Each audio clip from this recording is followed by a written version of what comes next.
기도하겠습니다. 아멘. 네, 하나님이 주신 말씀 우리 창세기 1장 26절 우리 함께 말씀 보겠습니다. 창세기 1장 26절에서 31절 말씀 함께 보겠습니다.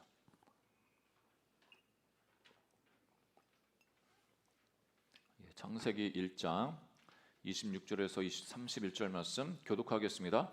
하나님이 이르시되 우리의 형상을 따라 우리의 모양대로 우리가 사람을 만들고 그들로 바다의 물고기와 하늘의 새와 가축과 온 땅과 땅에 기는 모든 것을 다스리게 하자 하시고, 하나님이 자기 형상 곧 하나님의 형상대로 사람을 창조하시되 남자와 여자를 창조하시고, 하나님이 그들에게 복을 주시며 하나님이 그들에게 이르시되 생육하고 번성하여 땅에 충만하라, 땅을 정복하라, 바다의 물고기와 하늘의 새와 땅에 움직이는 모든 생물을 다스리라 하시니라. 하나님이 이르시되 내가 온 지면에 씨 맺는 모든 채소와 열매 맺는 모든 나무를 너에게 주노니 너희의 먹을 거리가 되리라. 또 땅의 모든 짐승과 하늘의 모든 새와 생명이 있어 땅에 기는 모든 것에게는 내가 모든 푸른 풀을 먹을 거리로 주노라 하시니 그대로 되니라. 하나님이 지으신 그 모든 것을 보시니 보시기에 심히 좋았더라. 저녁이 되고 아침이 되니 이는 여섯째 날이니라. 아멘. 요즘은 AI 시대라고 하죠. 그래서 AI가 너무 많이 발전해가지고 각 분야에 여러 가지로 많이 쓰이는 것을 볼 수가 있습니다. 디자인이라든지 동영상을 제작하는 부분에 있어서도 지금은 손색이 없을 정도로 정말 이게 실사인지 아닌지 구분하지 못할 정도로 그렇게 많은 좋은 작품들을 만들어내고 있습니다. 그렇다 보니까 그 직업군에 있는 사람들이 많은 위기감을 갖게 되죠. 현대 사회에는 한 사람의 가치를 평가할 때 그 사람이 어떤 능력이 있고 얼마나 성과를 내느냐, 얼마나 생산성이 있느냐, 이거를 가지고 그 사람을 평가를 합니다. 그래서 그 평가에 의해서 높은 평가를 받으면 그 사람은 가치 있는 사람이야, 이 회사에, 이 사회에 정말 가치 있는 그런 사람이야 해가지고 사람들이 또 돈을 더 많이 준다거나 또 대우를 해준다거나 그렇게 하는 것을 볼 수가 있습니다. 여기서 우리는 좀 물어볼 필요가 있습니다. 그러면 인간의 가치는 어디에서 오는가? 누가 그 가치를 정하는가? 어떻게 그 가치를 정할 수 있는가? 그러면 우리가 생각할 때 그런 기능도 못하고 생산성도 없고 태어날 때부터 장애를 가지고 있는 그 사람은 그러면 가치 없는 삶이냐? 가치 없는 존재냐? 전혀 그렇지 않죠. 우리가 삶에 있어서도 우리보다도 더 신체적으로 연약한 분들도 어떻게 보면 하나님 앞에 사람 앞에서도 존귀한 그 존재인 것을 우리가 인정을 합니다. 오늘 말씀에 보니까 하나님이 인간을 창조하실 때 그 모습을 잘 가르쳐 주고 있는데, 하나님께서 우리 형상대로 우리 모양대로 사람 만들자 해서 여섯째 날에 하나님이 사람을 창조하셨다고 말씀하고 있습니다. 그러니까 창세기 1장에 보면 이 1장의 내용이 우리에게 어떤 과학적인 정보라든지 우주 탄생의 기원의 비밀을 가르쳐 준다기보다는 하나님께서 왜 이 땅을 창조하셨는지 그 목적과 그 하나님의 말씀으로 이 땅을 창조하신 그 과정을 우리에게 가르쳐 줍니다. 그러니까 우리 혼돈한 이 세상이 하나님이 창조하실 그 시점에 혼돈밖에 없었던, 그 형체도 없었던 그런 이 땅을, 이 세계를 하나님께서 첫째 날부터 셋째 날은 그 틀을 만드시죠. 틀을 만들어 가시고 넷째 날부터 여섯째 날에 보면은 그 만드신 그 틀과 질서 안에 그곳에 채워 넣으신 것을 볼 수가 있습니다. 그러니까 혼돈과 공허다 이야기할 때 그 혼돈의 문제를 해결하시고 공허한 그 영역에 있어서 하나님이 채워 넣으셔서 그 공허가 물러가게 하시는 것을 이제 볼 수가 있습니다. 이 인간 그 우주 어떻게 보면 태초에 천지를 창조하신 그 하나님이 창조의 그 어떤 절정으로 우리 인간들을 만드셨다고 이렇게 성경 우리를 증언하고 있습니다. 그러면 하나님께서 만드신 우리는 어떤 존재인가? 왜 가치 있는 존재인가? 이 성경을 통해서 잠시 살펴보기 원합니다. 이 첫 번째, 우리 인간을 만들 때 하나님이 하나님의 형상으로 만들었다고 이렇게 가르쳐 주십니다. 우리는 하나님의 형상으로 만들어졌기 때문에 아무리 못난 사람이라 할지라도, 사회에서 가치 없다고 그 사람을 배제한다고 할지라도 그 사람은 여전히 존귀한 자이고 인간으로서의 존엄성이 있는 존재인 것을 알 수가 있습니다. 26절, 27절 말씀 다시 한번 읽어보겠습니다. 시작. 하나님이 이르시되 우리의 형상을 따라 우리의 모양대로 우리가 사람을 만들고 그들로 바다의 물고기와 하늘의 새와 가축과 온 땅과 땅에 기는 모든 것을 다스리게 하자 하시고, 하나님이 자기 형상 곧 하나님의 형상대로 사람을 창조하시되 남자와 여자를 창조하시고, 하나님이 그러니까 우리 형상을 따라서 좀 만들자. 우리가 좀 여러분 관찰력 있으신 분은 그런 생각을 할 겁니다. 하나님이 유일하신 하나님, 오직 한 분 하나님이신데 왜 여기서 우리라는 표현을 쓰나? 이 글을 쓰고 있는 모세조차도, 아니면 이것을 읽고 있는 구약시대 그 원독자 되는 그런 사람들, 유대인들도 이 표현이 좀 이해는 안 됐을 겁니다. 왜냐하면 이 유대인들은 유일한 하나님, 오직 하나님 한 분인데 무슨 우리야, 이렇게 생각을 할 수가 있거든요. 아니, 우리는 다신교가 아니라 유일한 하나님을 믿는 존재인데 왜 여기 와서 우리의 모양대로 우리 형상을 따라 이렇게 우리라는 표현을 써서 단수를 쓰는 게, 나의 형상 나의 모양대로 창조하자 이렇게 하는 게 맞는데 왜 우리를 썼느냐? 이 부분에 대해서 여러 가지 많은 해석이 있습니다. 크게 두 가지로 보면, 이제 이 성서학적으로, 이 문맥적으로 보면은 이 형상이라는 이 단어 자체는 구약 성경에서 여러 번 사용이 되는데, 히브리 말에서 그 복수형을 쓸 때는 이 심사숙고의 복수형이라고 이렇게 이야기를 합니다. 그러니까 뭔가 어떤 중요한 결정을 내리거나 이렇게 할 때, 심사숙고할 때 그것을 단수형보다는 복수형을 써가지고 얼마나 깊이 고뇌하면서 이거를 결정했는가, 이것을 말해준다는 겁니다. 그러니까 뭐 이사야 6장 8절에도 그런 장면이 있지 않습니까? 하나님이 천상에서 누가 우리를 위해서 갈까? 내가 누구를 보내나 우리를 위해서 누가 갈까? 그러니까 우리라는 표현을 또 쓰는 거죠. 그래서 일부 학자들은 이게 천상의 회의, 천상의 어떤 천사들과도 의논하는 그런 과정이다, 이렇게 보는 그런 해석도 있습니다. 그렇지만 우리 기독교 전통 안에서는 이 초대 교부 신학자들로부터 이 우리라는 표현은 바로 하나님이 삼위일체 하나님으로 존재하시는 증거다, 이렇게 해석을 하고 그렇게 믿고 따르고 있습니다. 그러니까 하나님이 한 분 하나님이시지만 각자 우리가 이해하지 못하지만 성부, 성자, 성령 하나님 삼위로 존재하시는 한 분 하나님이다. 이 신학적인 교리를 정립하는데 중요한 근거가 되었습니다. 그러니까 하나님이 이 땅을 창조하실 때 하나님 아버지 한 분만 이 창조에 관여하신 게 아니라 1장 2절에 보니까 수면 위에 하나님의 영이 수면에 운행하셨다고, 그러니까 성령님도 간섭하셨고, 요한복음 1장에 보니까 태초에 말씀이 계셨다고, 그 말씀이 곧 하나님이신데 그게 바로 예수님을 가르친다고 증거하고 있습니다. 그러니까 이 창조 하시는 이 사역에서도 성부, 성자, 성령 하나님이 깊이 고민하면서 이 땅을 창조하셨다는 것을 증언해 주고 있습니다. 여러분, 이 말씀을 읽는 지금은 우리가 2000년, 이 말씀이 기록된 지 몇천 년 후에 우리가 이 말씀을 읽지만, 여러분 모세오경은 직접 모세가 썼을 때 그 글을 읽는 당사자들, 그 모세가 선포하는 말씀을 듣는 당사자들은 누구냐면, 이 400년의 그 이집트 노예 생활에서 이제 해방을 받아가지고 광야에서 지금 뺑뺑이 돌면서 이제 가나안 땅으로 들어가길 그 즈음에 있는 사람들입니다. 그러니까 가나안 땅, 자기가 나온 또 이집트 그 땅은 모두가 다신교입니다. 다신교. 그러니까 뭐 태양도 신이고 달도 신이고 별도 신이고 모든 뭐 눈에 보이는 모든 게 신이라고 해서 그 신적인 존재라고 이렇게 인정해주고 이렇게 우상을 만들어서 섬기는 그런 문화에 있는 사람들인데, 그 이스라엘 백성들에게 이 말씀을 선포하고 있습니다. 그리고 더 나아가서는 여기서 형상이라고 이야기할 때는 이때 당시에는 신의 형상이다 이거를 일반 사람들에게 쓰지 않습니다.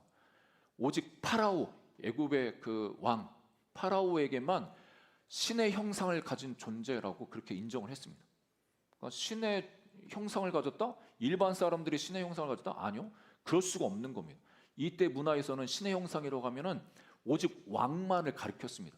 그러니까 그런 이해가 있는 사람들한테 하나님께서 말씀하실 때 너희들 그냥 존재가 아니라 내가 내 형상, 하나님의 형상, 신의 형상으로 너희들 만들었어. 이렇게 말씀해 주시는 거죠. 이 말씀을 듣는 이스라엘 백성들은 얼마나 깜짝 놀라겠습니까? 자기들은 노예 생활을 하면서 노예의식으로 아주 쩌들어 있는데 나는 뭐 잘나봐야 난 노예야. 잘나가도 노예고 그냥 나는 아무것도 아닌 가치 없는 존재야. 이렇게 생각했던 사람들인데 아니 너희들은 신의 형상으로 만들어진 존재들이야. 다른 말로 하면 너희들 왕이야 왕. 이렇게 말씀하십니다. 그러니까 여자도 남자도 어린아이도 노인도 모두가 하나님께서 왕의 모습으로 그렇게 창조하셨다고 말씀하시는 겁니다. 여러분 옆에 분 인사하겠습니다. 왕의 형상을 보는 것 같습니다. 여기 왕족 출신도 계시는데 우리가 혈통으로 왕족이 아니어도 여러분 우리가 하나님의 형상으로 창조함을 받았기 때문에 우리는 왕적인 존재들이라는 것을 말씀하시는 겁니다. 여러분 이 사람이 신의 형상으로 하나님의 형상으로 만들어졌다는 것, 이 사상은 현대 사회에서도 인권의 그 뿌리를 형성합니다. 그러니까 우리 현대 사회는 인권 운동 많이 하지 않습니까? 여성 인권이라든지 여러 가지 사람들의 차별받고 있는 사람들의 인권을 존중해야 된다 이렇게 많이 하고 있는데 그 인권을 강조하는 그 뿌리를 자꾸 찾아가면 바로 이 성경, 이 창세기 1장 26절, 27절 이 말씀을 근거로 해서 사람은 모두가 하나님 앞에서 동등한 존재이다. 모두가 하나님 형상으로 창조함을 받은 존재들이기 때문에 서로 무시하면 안 된다. 이것이 그 사상이 여기서부터 발전해 왔습니다. 여기서 계속 발전해 가지고 뭐 미국 같은 경우는 독립선언서에도 이 사상을 받아들여 가지고 모든 사람 평등하게 태어났으며 창조주로부터 양도할 수 없는 권리를 부여받았다. 미국 독립선언서 1776년도에 이 말씀을 근거로 해서 이렇게 주장을 합니다. 그리고 여러분 뭐 세계 인권 선언이라고도 있는데 유엔에 세계 인권을 선포할 때 이 인권 선언문을 작성했던 사람들이 누구냐면은 크리스천들이었습니다. 기독교 신학자들. 여러분 우리는 모르지만 이거를 입안했던 사람들이 그 사람들인데 찰스 말렉이라든지 자크 마리탱이라는 분이 그 세계 인권 선언 1조에 보니까 이렇게 이야기합니다. 모든 인간은 태어날 때부터 자유로우며 그 존엄과 권리에 있어 동등하다. 근데 이 세상이 가면 갈수록 악해져 가지고 그 인권을 이상하게 또 주장을 하는데 여러분 그래서 어떤 신학자는 이렇게 꼬집습니다. 세상은 나무의 열매를 따먹으면서 그러니까 나무라는 인권이라는 열매를 따먹으면서 뿌리 하나님을 자르려 합니다. 그러나 뿌리가 죽으면 나무도 죽습니다. 하나님의 형상이라는 창조 신앙이 회복될 때 비로소 무너져가는 인간의 존엄성도 진짜 회복 보호받을 수 있습니다.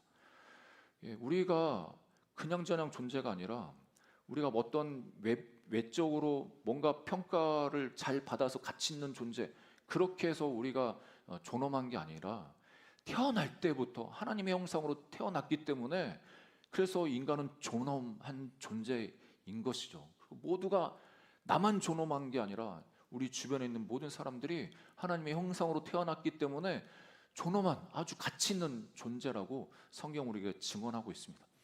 여러분 제가 가지고 있는 만약에 혹시라도 5만 원을 제가 여기다 떨어뜨리고 발로 밟는다고 해가지고 구겨진다고 해서 그 5만 원의 가치가 없어집니까? 여전히 5만 원 가치가 있죠. 더러워져도 5만 원입니다. 코가 묻어도 5만 원이고 시궁창에 빠져도 5만 원이에요. 우리도 마찬가지죠. 외적인 걸로 우리는 너무 우리 자신을 평가하고 남을 평가하려고 하는데 우리는 그 한 사람을 보면서 하나님의 형상으로 창조함을 받은 존엄한 존재인 것을 인정해야만 합니다. 그것이 하나님이 기뻐하시는 것입니다. 두 번째로는 우리 인간을 창조하실 때 어떻게 창조하셨느냐, 2장으로 넘어가서 아주 구체적으로 인간 만들어가는 그 과정을 하나님이 설명해 주십니다. 그래서 2장에 보니까 인간을 창조할 때 땅의 흙으로 지었다고 말씀하십니다. 2장 7절에 이렇게 말씀하시죠. 같이 한번 읽어보겠습니다. 창세기 2장 7절입니다. 시작. 여호와 하나님이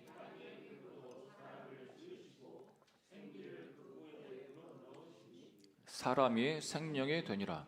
여러분, 우리가 아담이라고 할 때 그 아담은 히브리어에서 나온 건데 원래 사람을 아담이라고, 그 사람을 히브리어로 아담이라고 이제 이야기하는데, 이 아담의 근원이 뭐냐면 아다마라는 뜻에서 나왔습니다. 그 아다마는 뭐냐면 흙입니다.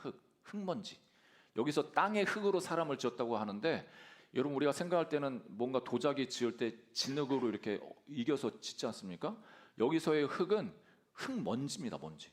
땅에 바람 불면 흙먼지가 날리지 않습니까? 그 흙먼지로 하나님이 우리를 지었다는 거예요. 그러니까 여러분, 우리 몸, 우리 육체는 흙먼지입니다. 흙먼지.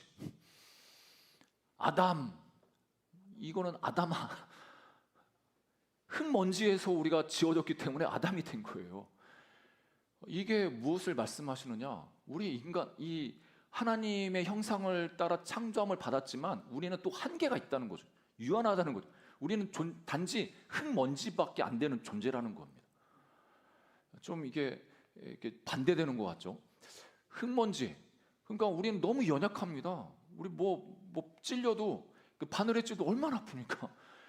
그리고 우리 육체는 깨어지기도 쉽고 병들기도 쉽고 다치기도 쉽고 얼마나 약한 존재들입니까?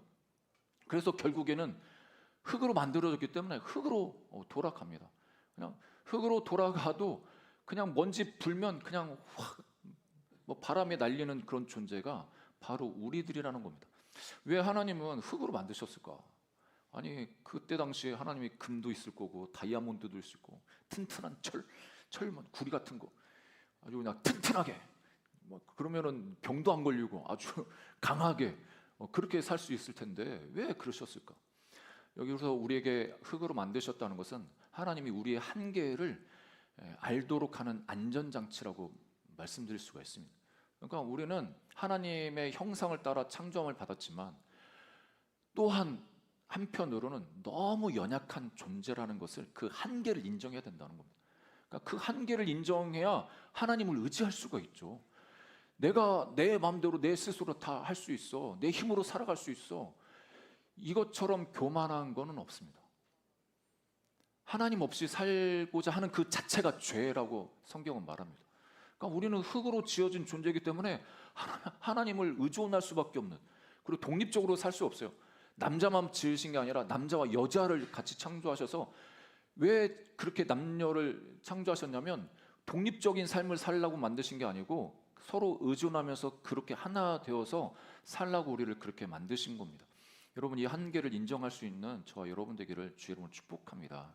그러면 우리가 그런 생각을 들죠. 하나님이 하나님의 형상으로 만드셨고 우리 육체는 어떻게 보면 흙으로 지으셨는데, 그 사람들 중에 보면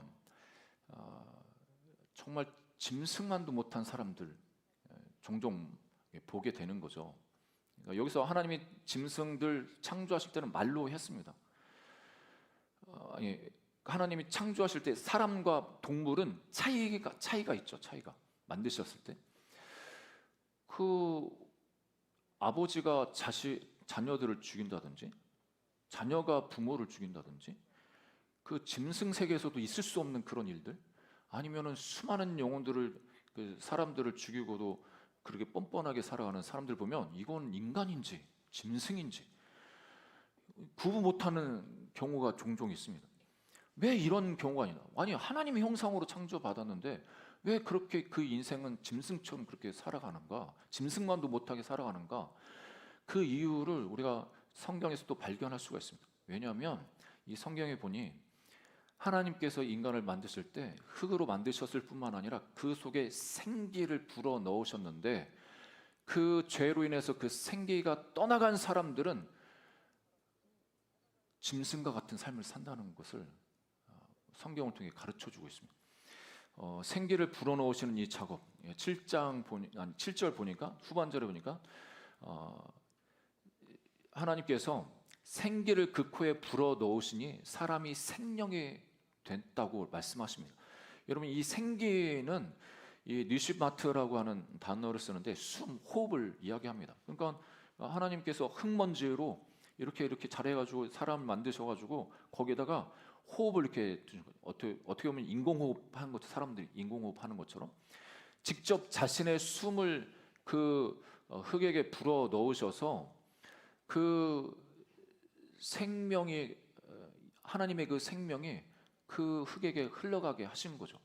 그래서 이 사람이 그 생명이 됐다고 하는 이 표현에는 단지 우리 육체가 있고 영혼이 들어왔다, 어떤 이원론적으로 이렇게 해석을 하는데 그렇지 않고 이 자체는 하나님이 생기를 불어넣으셔서 생명이 됐다고 하는 것은 그 생명은 살아있는 존재가 됐다는 겁니다. 살아있는 존재.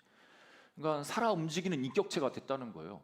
생각할 수 있고 느낄 수 있고 더 나아가서는 하나님과 교제할 수 있는 그런 영적인 하나님과의 그 친밀함을 누리는 존재가 되었다는 겁니다. 그게 생명입니다. 생명. 모든 사람이, 지금 살아있는 모든 사람이 생명은 아니죠. 생기가 떠날 수도 있다고 성경은 우리 가르쳐 주십니다. 그 생기가 언제 떠났냐 봤더니 창세기 2장 17절에 보니까 하나님 이렇게 말씀하시죠. 선악을 알게 하는 나무의 열매는 먹지 말라. 내가 먹는 날에는 반드시 죽으리라 하시니라. 여러분, 이 선악과를 알게 하는 나무를, 그 열매를 먹지 말라고, 그래서 반드시 죽겠다고 하셨는데 우리가 잘 아는 것처럼 아담과 하와가 그 선악과 나무 먹었잖아요. 여러분, 죽었습니까? 그냥 살아가지고 펄펄 살아 있었지 않습니까? 아니, 안 죽었는데? 하나님이 뭐 거짓말하시나? 그 죽어 있는 그 상태가 육체적인 그 죽음을 의미하기보다는 영적으로 하나님과 단절된 것을 말씀합니다. 그러니까 생기의 근원이신 생명의 근원이신 그 영적인 생명의 근원이신 그 하나님과 단절되어 그 상태, 그게 바로 죽은 상태라고 말하죠. 창세기 6장 3절에도 이렇게 말씀하십니다. 여호와께서 이르시되 나의 영이 영원히 사람과 함께 하지 아니하리니 이는 그들이 육신이 됨이라. 그러나 그들의 날은 120년이 되리라 하시니라. 그러니까 하나님의 영, 그 생기, 호흡을 불어넣으시는데 그 성령을 불어넣으셔서 그 사람이 살아나서 영적인 존재가 되었는데, 그런데 사람들이 하나님을 떠나고 하나님 범죄함으로 인해서 하나님과 단절돼서 그 영이 사람들과 함께하지 않는다고 말씀하시는 거죠. 그러면서 사람들이 육신이 됨이라. 이 육신이라는 것은 그냥 고기 덩어리, 그냥 짐승이 됐다는 거나 마찬가지입니다. 여러분, 그냥 짐승 되면, 사람이 짐승 되면요, 영적으로 하나님과 단절돼가지고 짐승 되면요, 자기 욕심대로 살고요, 통제 불가능합니다. 통제가 안 됩니다. 자기 욕심을 차리기 위해서, 자기 욕심대로 살기 위해서 사람 죽이는 거 그거 아까워지도 않습니다. 속이고 뭐 사기치는 거 그거 양심의 가책도 없습니다. 사람이 그렇게 고깃덩이가 육신이 될 수 있다는 거죠. 육신이. 하나님의 영이 없으면, 하나님의 생기가 없으면 그런 존재로 전락할 수 있다는 것을 성경 우리 가르쳐 줍니다. 그러면 언제 회복이 일어나느냐? 예수님께서 이 땅에 오셔서 새로운 창조를 일으키셨음을 가르쳐 주십니다. 요한복음 20장 22절에 보니까 이렇게 말씀하시죠. 이 말씀을 하시고 그들을 향하여 숨을 내쉬며 이르시되 성령을 받으라. 여기서 그들을 향하여 숨을 내셨다고 말하는데 헬라어 그 직역을 하면 그들에게 숨을 불어넣으셨고 라고 합니다. 제자들한테 숨을 불어넣으셨다 말합니다. 하나님의 생기, 하나님의 생명을 불어넣으셨다 말합니다. 우리 이거를 가리켜 성령이라고 이야기를 하죠. 거룩한 영. 그래서 성령을 받으라 이렇게 말씀하시는데 이 제자들을 향해서도 성령을 너희들 받아야 돼. 하나님의 생기를 받아야 돼. 그래야 내 영혼이 살아갈 수 있고 하나님과 친밀한 교제 가운데 나갈 수가 있어. 이렇게 가르쳐 주시는 거죠. 여러분, 그래서 고린도전서 15장 45절에 이렇게 말씀하십니다. 기록된 바 첫사람 아담은 생명이 되었다 함과 같이 마지막 아담은 살려주는 영이 되었나니. 우리가 잘 알듯이 첫사람 아담, 하나님의 생기가 불어넣어져서 생명이 되었습니다. 하나님과 친밀한 관계, 영적인 교제를 할 수 있는 그런, 생각하고 느낄 수 있는 그런 존재, 하나님을 의식할 수, 인식할 수 있는 그런 존재였는데 실패를 한 거 아니겠습니까? 그래서 하나님이 다시 우리를 회복하시기 위해서 그 아담, 마지막 아담 되는 예수님을 이 땅에 보내주셨고, 그 마지막 아담 되시는 예수님은 살려주는 영이 되었다고 말씀하십니다. 그러니까 예수님 자체가 생명이 있는 것, 생명이 있으십니다. 예수님이 생명이십니다. 그러니까 예수님이 생명이시기 때문에 자기 안에 있는 그 생명을 우리에게 불어넣어 줄 수 있다는 겁니다. 생명을 우리에게 주셔서 우리를 살릴 수 있다고 말씀하시는 겁니다. 그래서 우리가 예수 그리스도를 나의 하나님, 나의 구주로 영접하면 우리 안에 어떤 일이 일어나냐? 하나님의 생기가 불어넣어져서 생명이 되는 역사가 일어나는 겁니다. 그 생명이 됐기 때문에 하나님과 인격적인 관계, 친밀한 교제를 나눌 수가 있는 존재가 되는 겁니다. 그래서 하나님의 음성을 듣는 것은 어렵지 않게 되는 거예요. 하나님 말씀을 깨닫게 되는 것은 어렵지 않은 거예요. 하나님이라는 분이 계시다, 존재하시다, 이런 인식이 되고 내가 하나님의 자녀, 이런 인식이 생기는 것이 자연스러운 현상인 겁니다. 여러분, 하나님의 성령님이 저와 여러분 가운데 지금 임하고 있음을 믿으시기를 주님을 축복합니다. 그래서 에베소서 2장 1절에 이렇게 말씀하시죠. 그는, 예수님을 말합니다. 예수님은 허물과 죄로 죽었던 너희를 살리셨도다. 예, 영적으로 우리가 허물과 죄, 하나님과 단절된 그 관계에서 더 이상 죽은 존재, 단지 짐승, 육신, 그냥 고기 덩어리로 살아가는 그런 존재들이었는데 하나님 우리를 살리셨다고 말씀합니다. 어떤 분은 나는 지금 당연히 살아있는데, 예, 살아있어도 우리 하나님의 생기가 임하지 않으면 살아있는 게 아닙니다.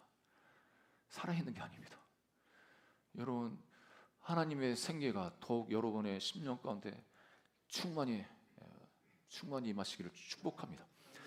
그래서 살아있는 존재와 죽은 존재의 차이가 분명하게 나타납니다. 여러분, 그렇지 않습니까? 아무리 큰 집이 있어도 거기에 사람이 안 살면, 살아있는 존재가 거기 없으면 뭔가 스산하고 뭔가 좀 이렇게 냄새도 나고 그렇지 않습니까?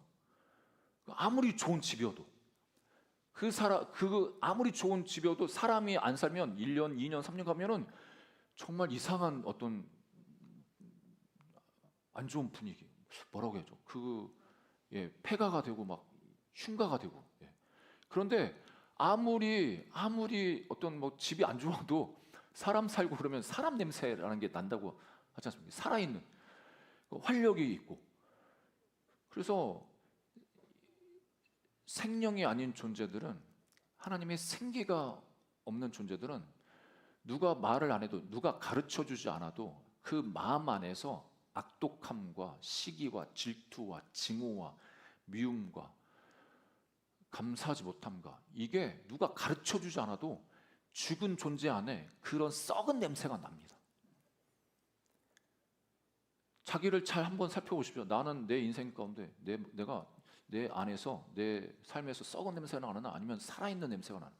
살아있는 존재들은 생명이 임해서, 성령이 임하시고 생기가 임해서 영이 살아있는 존재들은 항상 사랑과 남을 향한 긍휼과 그 영혼을 향한 그 안타까움과 하나님을 향한 갈망과 하나님을 더 인격적으로 만나고 하나님의 은혜를 누리고 싶은 그 갈망, 그게 누가 안 가르쳐줘도 그게 스스로가 그 안에서 일어난다니까요. 이건 무슨 성경 공부하고 뭐 학습하고 이러지 않아도 그 생기가 임한 사람에게는 그게 나타날 수밖에 없습니다. 사랑과 희락과 화평과 온유와 오래 참음, 충성, 이거는 그냥 드러나 있습니다. 그래서 성령이 생기가 있는 저와 여러분의 삶이 되기를 주의 이름으로 축복합니다. 이게 에스겔 37장에 보니까 이 마른 뼈 환상이 보이지 않습니까? 에스겔의 환상을 보니까 다 마른 뼈들이야. 그래서 하나님이 데어나라고 하시죠. 사방에서 뭐 처음에는 뼈가 붓게 하고 거기에 살이 입히게 하고 뭐 피부가 가죽에 덧입히게 하고, 그렇지만 이 생기가 없기 때문에 다 죽은 존재들인 거예요. 그냥 고기 덩어리밖에 아닌 거예요. 그래서 사방에서 생기가 불어오도록 명령을 하죠. 그러니까 사방에서 생기야 사방에서 불어라 하니까 생기가 불어오니까 그 사람들이 하나님의 군대가 되는 거죠. 여러분이 2026년도에는 우리 유일의 하늘교회 안에 또 여러분의 개인의 삶과 가정 안에 하나님의 생계가 충만히 임하기를 축복합니다.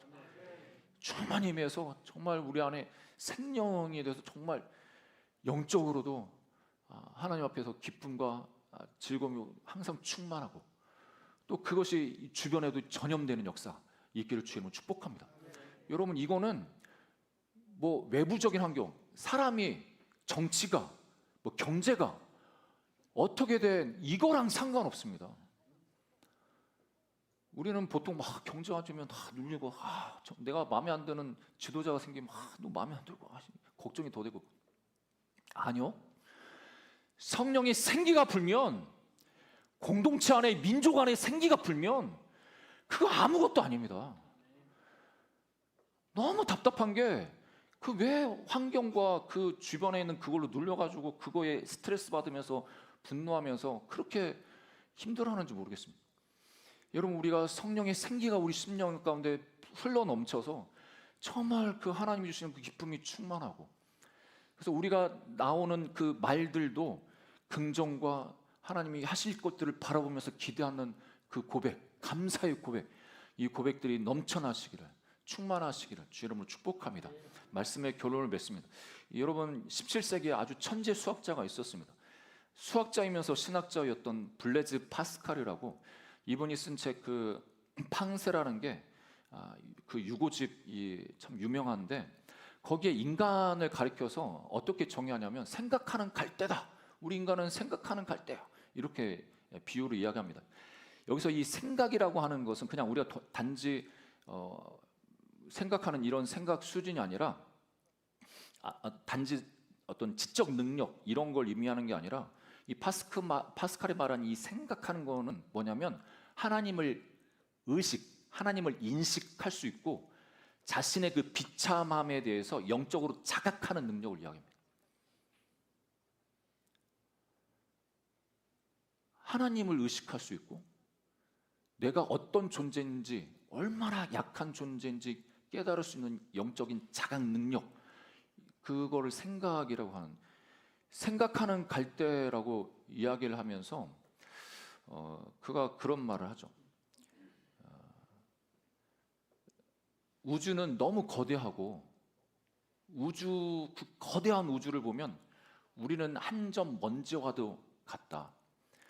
우주가 나를 으깨어 죽일지라도 그러나 나는 그 우주보다 위대하다. 왜냐하면 나는 내가 죽는 것을 알지만 우주는 자기가 나를 죽이면서도 아무것도 모르기 때문이다. 이건 좀 이해하기 좀 힘든. 우주는 자기 의식이 없는 거예요. 남 죽여도 내가 남 죽이는지도 몰라. 죽은 존재들이 그래요. 죽은 존재들이. 죽어 있는 존재는 자기가 남 죽여도 죽이는지 모르고 죽여요.